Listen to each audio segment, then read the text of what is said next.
La Media Party se viene haciendo hace 7 años, ¿sí? Esta es su 7ª edición, hace 4 años que yo estoy trabajando en la coordinación de programación.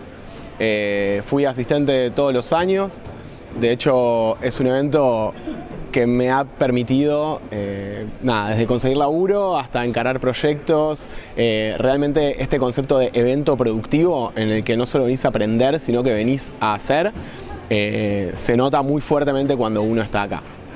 Este año estuve coordinando toda la programación del evento, ¿sí? Básicamente seleccionando entre las más de, creo que hubo unas 400 propuestas entre talleres, charlas, charlas cortas, paneles, presentaciones en la Media Feria, que es como una especie de feria de ciencias de proyectos que tenemos. Bueno, seleccionar dentro de todos los proyectos que están ocurriendo en Argentina, en Latinoamérica y en el mundo, porque la verdad es que hay presencia de los 5 continentes acá en la Media Party, y bueno, hacer el rompecabezas de acomodar la presentación para que, si bien es imposible que todos los asistentes puedan ir a todas las charlas, por lo menos que haya una especie de recorrido coherente en la programación. Yo creo que este año la Media Party está asignada por varias cosas. Por un lado, lo que tiene que ver con la crisis de los medios en general. Digo, es algo que en Argentina lo estamos viviendo, en muchos países de Latinoamérica también. Falta de financiación, despidos, falta de audiencia, poca innovación en los formatos periodísticos. Entonces, digo, el espíritu de la Media Party siempre ha sido tratar de atacar estas cuestiones. En este último año, sobre todo, con lo que tiene que ver con la crisis de los medios, hay muchas charlas y muchos talleres vinculados a nuevas formas de monetización, nuevas formas de convertir a tus lectores o a tu audiencia en suscriptores que paguen por ellos. Por otro lado está toda la cuestión de la información personal, la privacidad. Hemos visto los escándalos de Facebook, de Cambridge Analytica, de las elecciones de los Estados Unidos, mismo en Latinoamérica, en México, en Brasil. Ha habido un montón de situaciones en donde las empresas que manejan datos han tenido, ¿cómo decirlo?, manejos quizás poco claros con respecto a esas políticas. Entonces estamos también trabajando y seleccionamos muchos proyectos que tengan que ver con eso, ¿no? Como con cómo utilizar tus datos de manera segura, cómo guardarlos, cómo las plataformas sociales los utilizan. Y por último, y vinculado también a esto, todo lo que tiene que ver con el chequeo de datos, ¿no? Esta tendencia de fact-checking que en todo el mundo es muy fuerte y que tiene que ver con, bueno, la verificación del discurso público, ¿no? Si efectivamente los políticos, cuando dan un discurso, están diciendo algo que se puede comprobar empíricamente con algún dato, si algún medio de comunicación está manipulando su información, generando noticias que no son del todo ciertas. Digo, trabajar con esos métodos nos parece que también es una cosa interesante, sobre todo para empoderar a la ciudadanía en su consumo y su manejo de la información.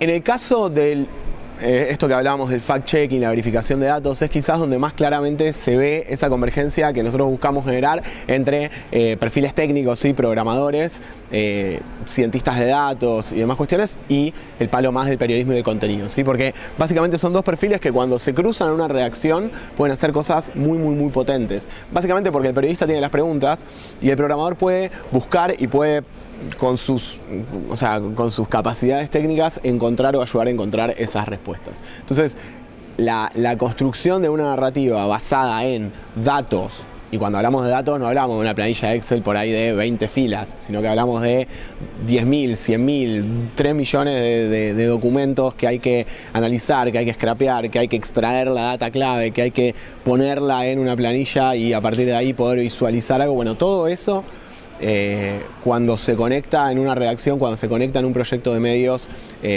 un periodista con un programador, suelen surgir cosas muy interesantes. Cuando uno habla de platos fuertes en la Media Party es interesante porque por un lado están los perfiles, digo, la gente que viene, pero por otro lado también hay muchos talleres que quizás dados por personas que no son reconocidas en el ambiente suelen ser muy potentes y suelen estar muy buenos. Digo, presencias estelares quizás vamos a tener a Jeff Jarvis, que es uno de los tipos que más piensa de manera concienzuda sobre el futuro de los medios y el periodismo digital, ¿sí? Profesor del City University of New York, que es una universidad bastante prestigiosa que tiene una carrera de periodismo digital, becario TOU, digo, un tipo que labura desde la cuestión académica y su integración quizás con como con la academia. Y después por otro lado tenemos representantes de empresas como Uber, como Google, proyectos latinoamericanos como Mural, que es una agencia de noticias brasilera. Tenemos también a la gente de Factful, que es una plataforma de chequeo de datos, o sea, utilización de tecnología para chequeo de datos. De proyectos acá en la Argentina tenemos a Chequeado. Nada, hay como un montón de personas que vienen, y lo interesante es esto: la Media Party en su espíritu tiene la cuestión de vos venís a dar una charla pero también das un taller. Y en ese espacio de taller es donde también se genera como algo circular, en donde las personas que por ahí vienen, no sé, de los Estados Unidos o de Europa, en donde quizás hay más recursos, donde quizás los problemas son otros, aprenden de cuáles son los problemas de Latinoamérica.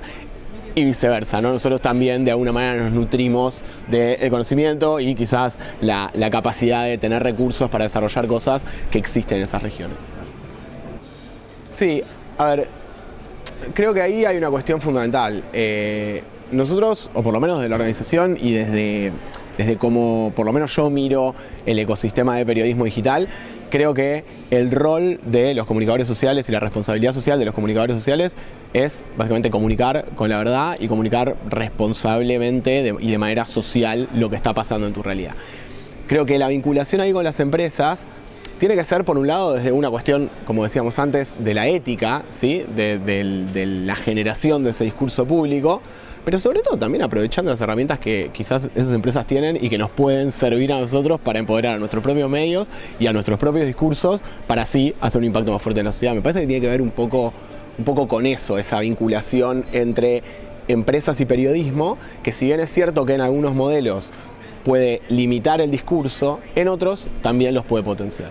Yo creo que depende del tipo de proyecto, ¿sí? Cuando hablamos de financiación de medios, cada proyecto es distinto.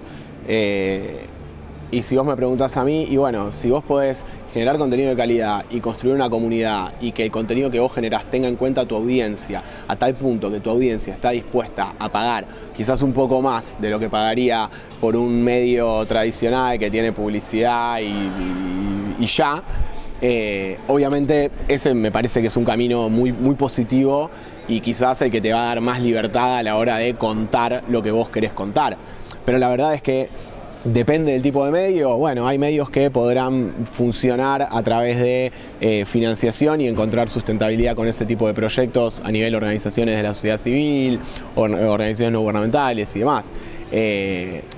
La publicidad, sobre todo la publicidad digital como tal, también está en crisis. La pauta publicitaria se reparte básicamente en como las dos quizás empresas más grandes digitales, entonces ahí se vuelve por ahí difícil. Nosotros acá estamos mostrando un montón de modelos de monetización en donde quizás le hemos dado como relevancia a lo que tiene que ver con las suscripciones, pero creo que no hay una respuesta correcta. Me parece que depende del tipo de proyecto que estés encarando y depende de lo que quieras decir.